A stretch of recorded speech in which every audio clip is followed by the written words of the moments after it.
100% improved. Carter, can you spare a minute? Delighted. I'll get them out there, sir. Full inspection, mind.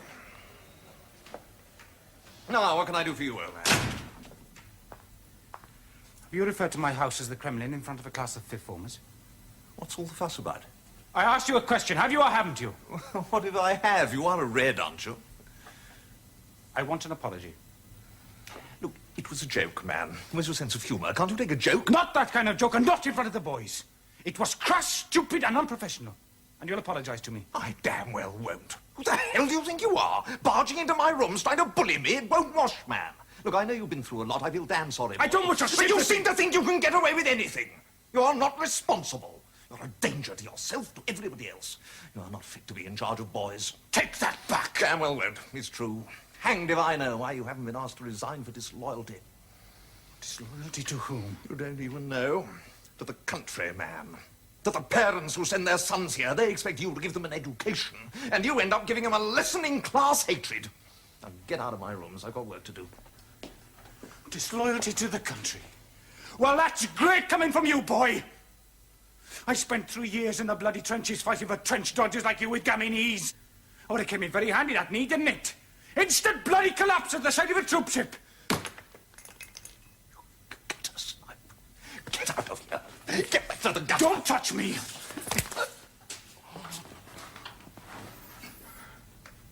You hit me.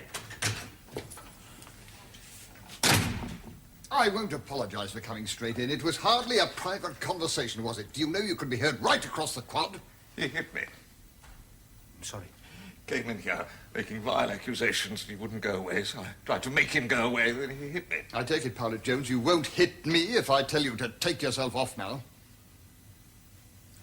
I'd like to explain. Later, if you think you can. Go back to your rooms. I'll see you there in half an hour.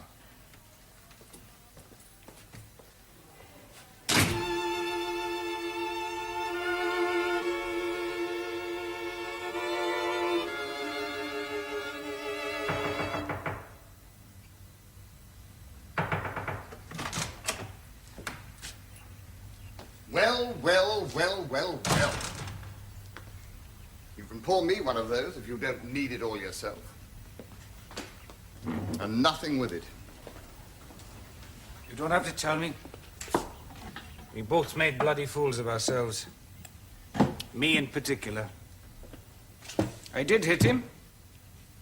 I haven't done that since I was 15. Not too good for discipline, is it?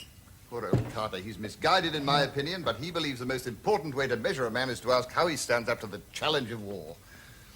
You've been through it. You distinguished yourself. He's never had a chance to prove himself. That's the thought he's had to live with all these years, and you go and taunt him with it. You really know how to hit where it hurts, don't you? Devil if it is, how's either one of you going to bury the hatchet after this? Do you want my resignation? You know better than that. I've only got a year or so to go here now, but I do want to leave a good school behind me for the next man. You and Carter are a pair of damn good teachers. I want to keep you both. So, any other bright suggestions? Don't say you want to have it out in the gym with boxing gloves.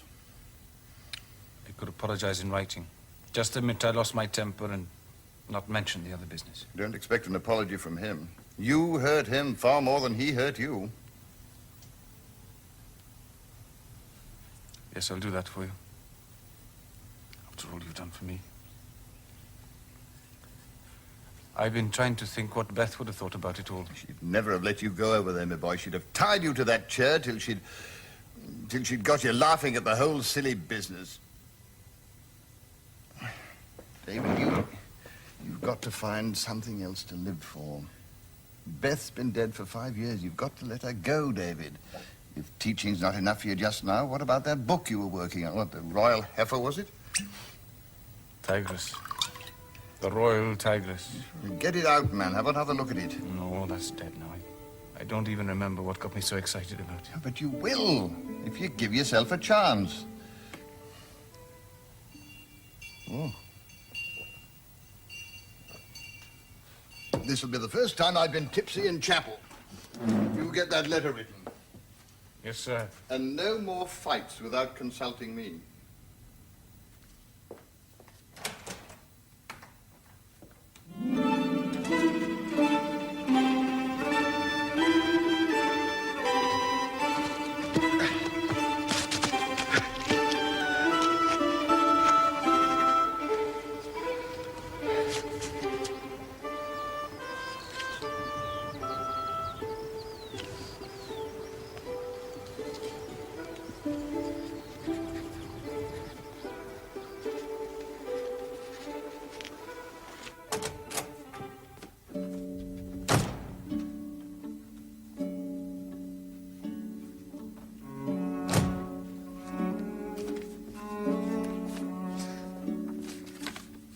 dear Paddy Jones, I accept your apology.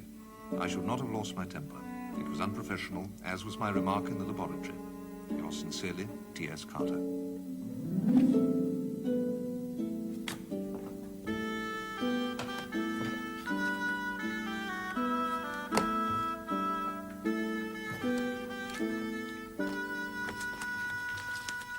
I'm glad you came up this evening. I've had a bit of a shock. Bad news? Some would call it very good news. Filthy things. Do you remember my telling you some years ago, in a moment of maudlin indiscretion, about a young woman of whom I had been very fond in the past? Oh, yes. She left you for a wealthy stockbroker, didn't she? How kind of you to remember. Yes. Take a look at this, my dear chap, if it's not too much trouble. She was 20 years old then. Beth's age when I met her. It seems she died 4 months ago.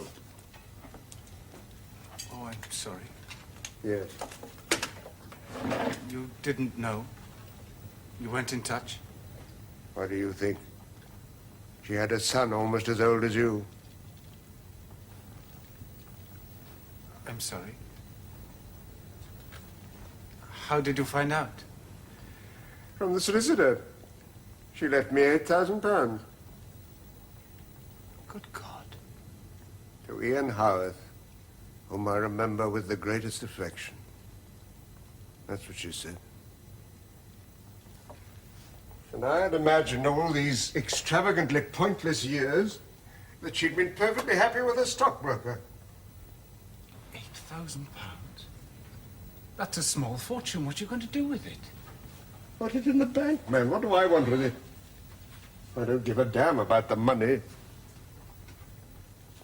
To think that I could have married that girl if I'd had the nerve. Well, let my folly be a lesson to you, Powwow. You're half my age. Find yourself another wife, or let her find you. Oh, no. Oh, yes. Emphatically. If you've any doubts, take a look at your colleagues. Take a look at me and say to yourself, in 20 years' time, I could be like that man if I don't do something about it. Doesn't bear thinking about, does it? I'm not looking for 2 lucky breaks, Howarth. Most men don't even get 1. Consider the alternatives. Some men can live the celibate life. I don't fancy you're one of them. What did you do about women all these years?